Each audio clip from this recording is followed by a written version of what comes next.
Hi guys, and welcome back to Tom Talks. And today we have a long overdue Man Utd Men's team video to do. Last time I did one was just before the Chelsea game, so it's been quite a while. It's been about a month, but United won't be playing again in October. We're going to get into it. I'm surprised to say that I'm feeling quite positive. It is doing alright, They're doing okay. They have picked it up a bit. But let's get into it. They beat Chelsea 2-1, where we were quite helped by a very bad decision from Robert Sanchez and the Chelsea manager deciding to take off most of his attacking players. Very bizarre tactics, and Robert Sanchez being unreliable.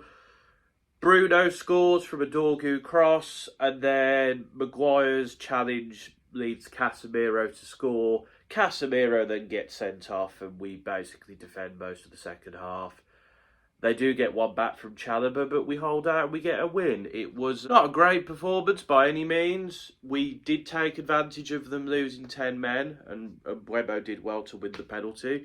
But Casemiro's decision-making wasn't the best, which is why he got sent off. But we held on, we got a win, and you can't be too mad at a win over Chelsea. Whatever the circumstances, it's a good result. We then lost 3-1 to Brentford. Really poor defensive performance, I've got to say. Harry Maguire, particularly on the first goal when the ball's in the air. I think Beinder did okay, but he did get beaten a bit easy on some of them.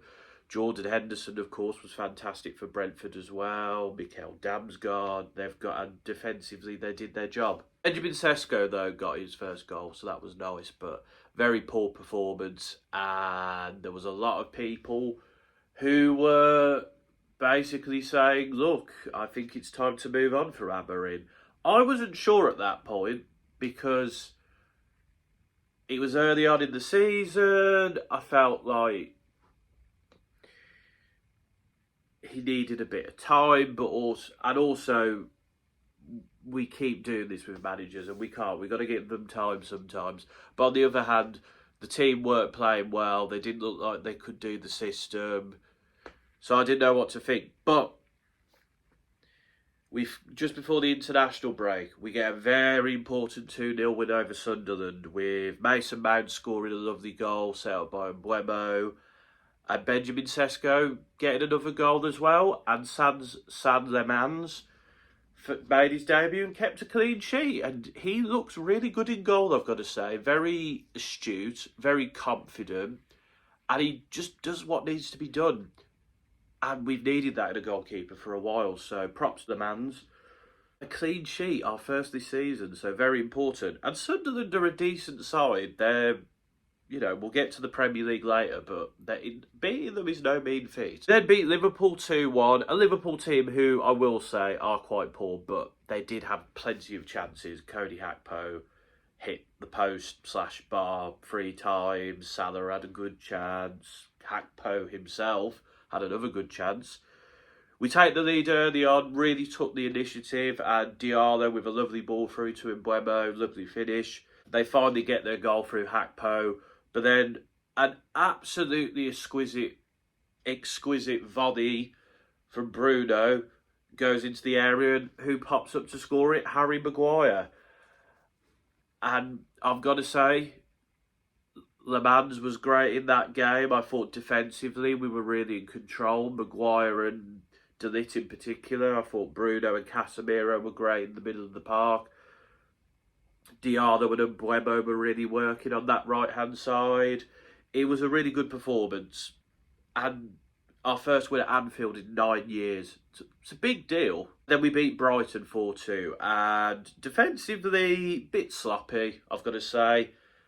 And we almost, gave the game away. But Matheus Cunha gets his first goal. He's looked good, but he's not had a goal yet. So nice moment for him, and it was a lovely finish. Then Casemiro scores a deflected goal, set up Cunha as well. He has really started to come good in these last few games, which has been nice to see. A talented player, but just age has come for him. And I just think, you know, as a squad player, he's great. We do need someone in that midfield position, though, who's a bit younger, has got a bit more pace. But I think Casemiro is still quality. Wemo scores 2 goals. First of all, Sesko setting him up. You know, Sesko is not going to score every game, but he will cause problems and he'll set players up. And then, of course, Aiden Heaven comes off the bench, through ball, which Bruno leaves, and then Mbeumo scores another. And Mbeumo is brilliant. He's fantastic. I think he's a brilliant footballer. He's a brilliant signing. I think he got voted the best signing by the Telegraph, I believe. We'll take their football opinions, maybe not their political opinions, but yeah, he's really starting to look good. And that's 3 wins from 3 for United in October. And in terms of the games we've just mentioned, 4 wins from 5. So, you know, this team is starting to click. And I don't know where we go from here. I think that lad will be hoping 2 more wins. But we're really looking good. And Amarin has got over his duck of not winning back-to-back Premier League games. He's now won 3 in a row. This team looks solid. This team looks together. And I'm a bit more confident now. Also being 6th in the league does help too. So, yeah. I've got to say I'm pretty happy at the moment. I'm not fully there because I know this team can fall apart very easily, but I'm impressed with keeping a clean sheet against Sunderland, securing the Chelsea win, beating Liverpool, going out there and getting the goal after they'd scored, and just the ruthlessness against Brighton. I mean, we could have and should have had more goals, but scoring 4 goals against any team is always good.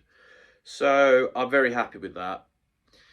In terms of overall, I'm so glad that Sans Le Mans is our goalkeeper now. He looks confident. He looks like he knows what he's doing. He makes good saves. He comes for the ball. And it just gives that back line a bit more confidence as well. Defensively, De Ligt has been fantastic. Very underrated this year. Probably one of the best centre-backs in the league, in my opinion. Harry Maguire continues to be what you expect. He's a leader. He shows up, but he does have a mistake in him. And then Luke Shaw, Luke Shaw does. He's not quite at the level he used to be. He's doing fine at the moment, but I think when Lisandro Martinez comes back, he'll be playing there. Or like Lenny Yoro, I think will slowly get introduced back into the team as well. Aiden Heaven, of course, is back now as well, so that's good to see him get game time.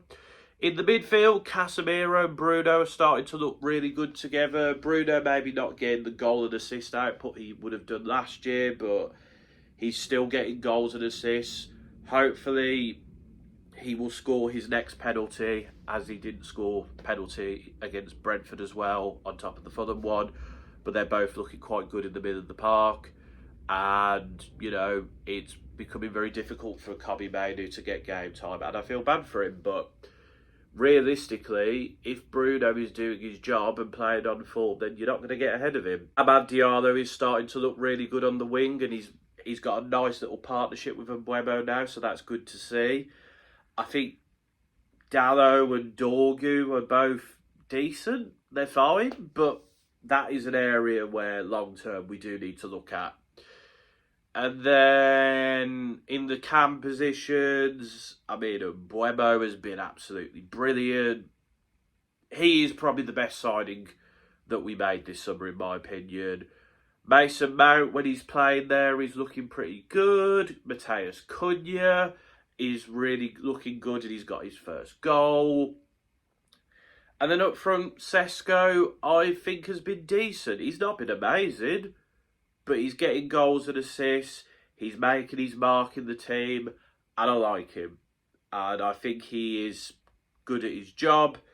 He just needs to get a few more goals. But if he's getting assists as well, if the link-up play is working, I don't mind too much. So yeah, that's kind of a summary of the players, really. I guess Binder is our backup now, which is good because he's not been good enough. So, yeah, looking forward to Lisandro Martinez coming back into the team as well. United are 6th in the league, which is pretty good. I'm not going to complain about that.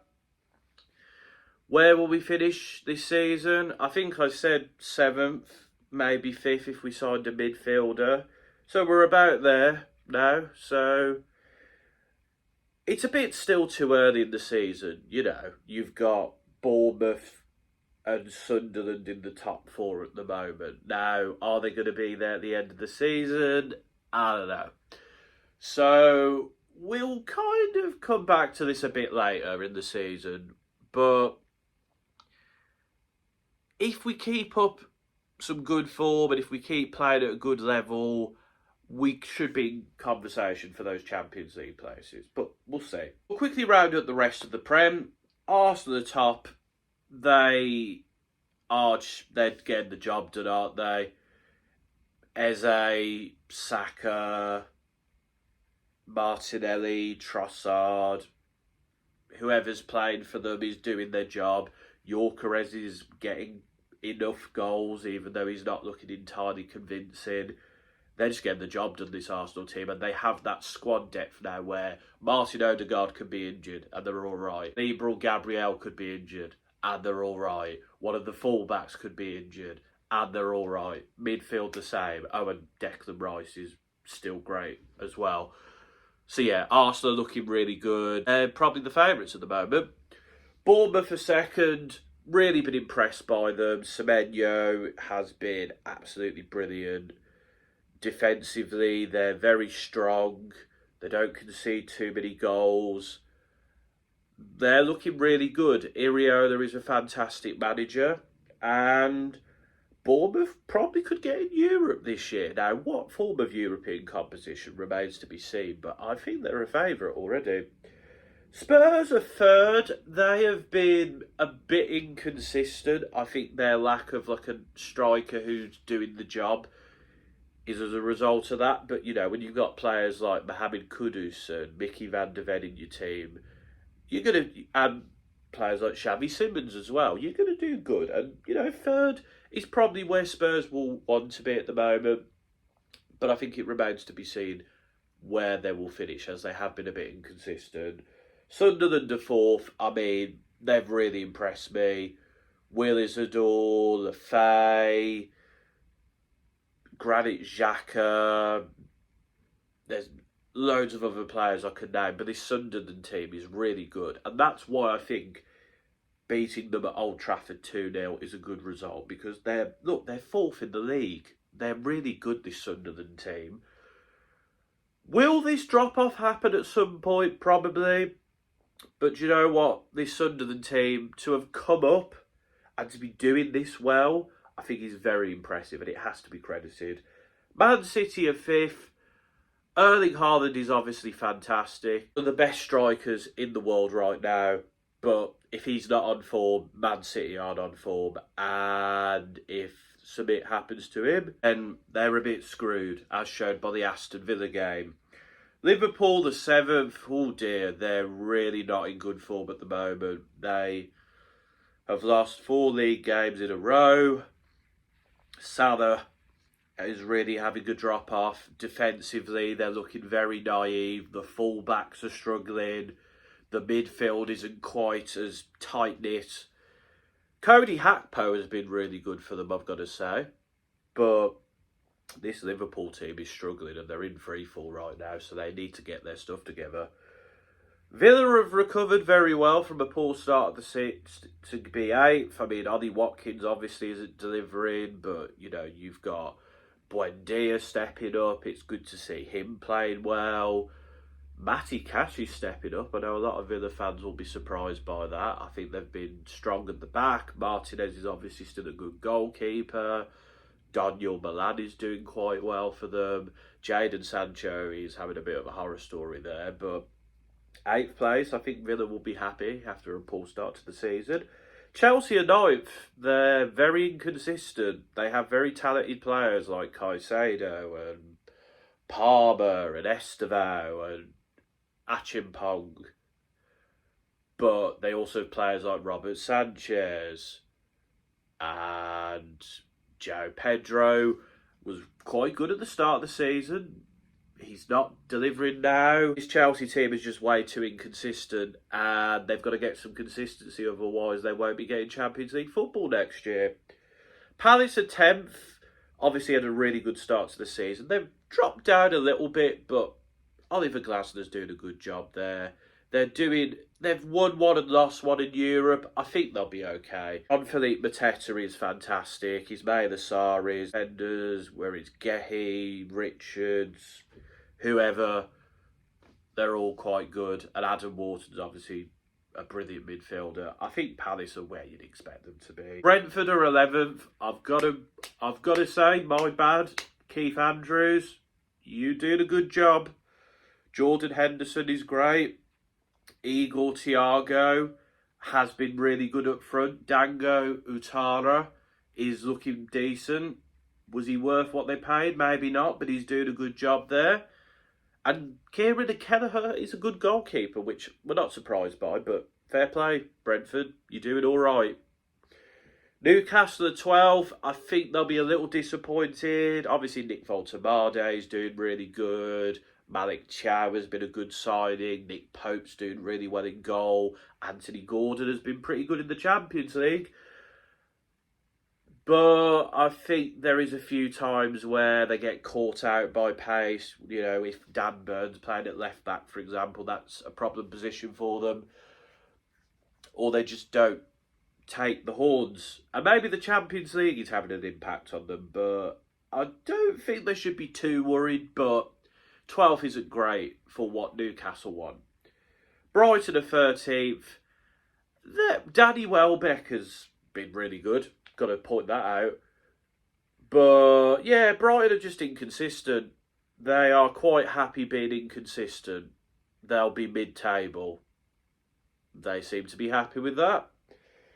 Everton are 14th. Everton have looked good at times. Jack Grealish has been really good. Pickford is obviously a good goalie.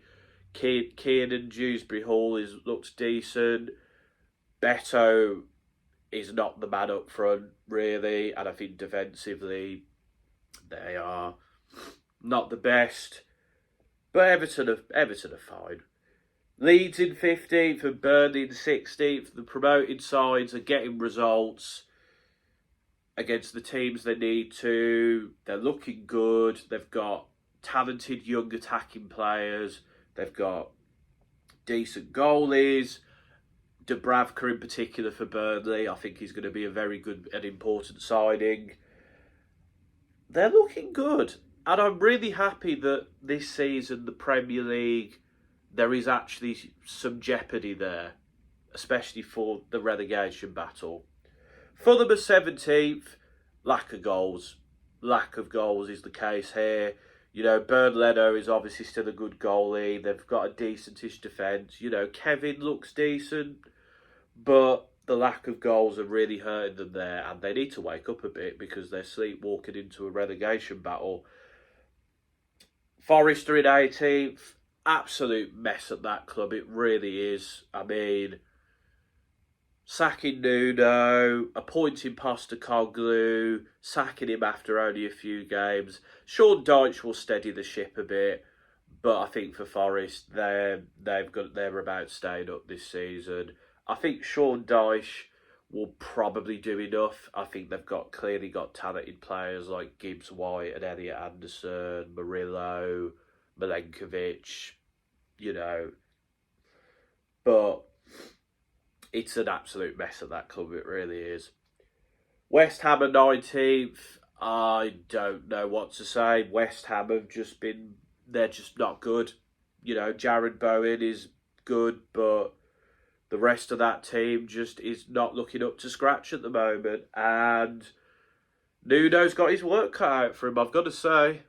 It's going to be a difficult job keeping them in the Prem. Wolves are 20th. They're going down. They just, without Cunha, they don't have a creative spark in that team. Strand Larsen is the only player in that attacking bit that has anything. Yeah, I think Wolves are going down, and I think their manager will be gone soon because they're really looking poor. We'll quick look at the Champions League now. Arsenal have 3 wins from 3. You know, particularly impressed by the 4-0 win over Atletico Madrid. They look really good. Man City have 2 wins and a draw. You know, they're doing the job in Europe. Haaland, again, doing his thing. Newcastle have won 2 and lost 1, admittedly narrowly to Barcelona, so they're doing all right. Liverpool did lose to Galatasaray, which was not a good result at all. I will say though, Galatasaray have been quietly quite good, and people should keep an eye on them, especially when you've got Victor Osimhen up front. Chelsea have 2 wins and a loss. They lost to Bayern, who are very good and are probably one of the favourites. Chelsea are getting results, but not convincingly. And then Spurs have won 1 and drawn 2, you know. Fine, but they've got to start winning games, especially when they have to face some more difficult teams. So, from what I've seen, I've been impressed by Bayern, by PSG, Arsenal, Barcelona, Madrid. In terms of like, they're the Champions League teams. I'm like, yeah, you guys are probably going to go far. Banks got a couple of wins, fair play to them. But a lot of teams have been, you know, Marseille and Atletico and Napoli have just 1 win to their names. Napoli particularly losing 6-2 to PSV Eindhoven. You know there's that joke about Conte being bad in Europe, but he's proven it here. Juventus and Leverkusen have just 2 points to the name. I mean, Leverkusen is a bit of a mess, isn't it? And that defeat to PSG, that was, oh dear. Juventus have just sacked their manager. They're really poor at the moment. And then Benfica and Ajax have no points. Very young, naive Ajax team just got wiped out by Chelsea. Jose Mourinho's Benfica. You know, they've had some difficult games. Narrowly losing to Chelsea, comfortably getting beaten by Newcastle. Maybe they'll pick up some more points in the easier games, but not good starts for those teams, I've got to say. But so far, the English teams, they're pedalling along. They've done okay so far, but we'll see what happens in the next round of fixtures. And finally, let's have a quick look at the World Cup, shall we? Qatar and Saudi Arabia have now qualified, joining Iran, Uzbekistan, South Korea, Jordan, Japan and Australia from the Asian qualifiers. And the United Arab Emirates and Iraq will face off in a playoff, and then they'll go into an intercontinental playoff. Qatar and Saudi Arabia, I mean, Saudi Arabia qualify for most tournaments. Qatar, obviously that World Cup has helped their infrastructure and helped them to develop their team. But cool to see Uzbekistan and Jordan. I think it's their first tournament, so that's really cool to see. And then the usual suspects from that part of the world. England is the first European team to qualify.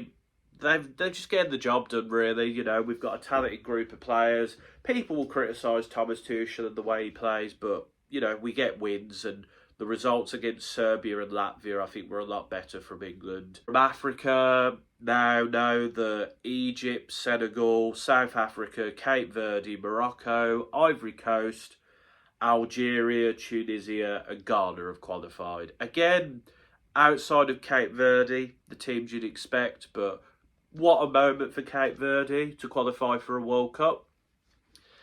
And Gabon, the Democratic Republic of Congo, Nigeria and Cameroon will face each other in playoffs. I mean, only one of those teams, the winners of those playoffs will then go into intercontinental playoffs. I think there's 2 more spaces via the playoffs available to teams from Asia, Africa, Oceania. That team will be New Caledonia and then Bolivia.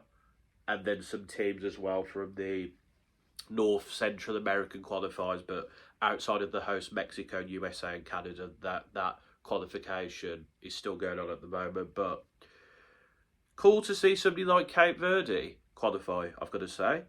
And then as well, New Zealand have qualified from Oceania, but that happened ages ago. And the same with Argentina, Ecuador, Colombia, Uruguay, Brazil and Paraguay qualifying from South America, with Bolivia playing in the playoff.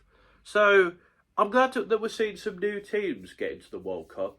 I know that there's a bit of a worry because of Trump and him maybe banning certain teams, but if that doesn't happen, it's really cool to see first-timers like Uzbekistan, Jordan and Cape Verde. And we'll have to see how they do at the tournament. But that is my thoughts on Manchester United, the Prem, the Champions League, and the teams who've qualified from the World Cup. Let me know in the comments, are you happy with how Man United's doing? Where do you think we need to improve? In terms of the Prem and the Champions League, are you happy with how your team's doing? Has anything surprised you? And in terms of World Cup qualifying, what do you think? Do you think those new teams have a chance of getting out of the group stages? And who do you think's going to qualify from Europe, North Central America, and the Intercontinental playoffs? Let me know in the comments below. Give the video a like if you enjoyed it, or if you want me to do more men's football rounds up more regularly. And until next time, folks, this has been another Tom Talks.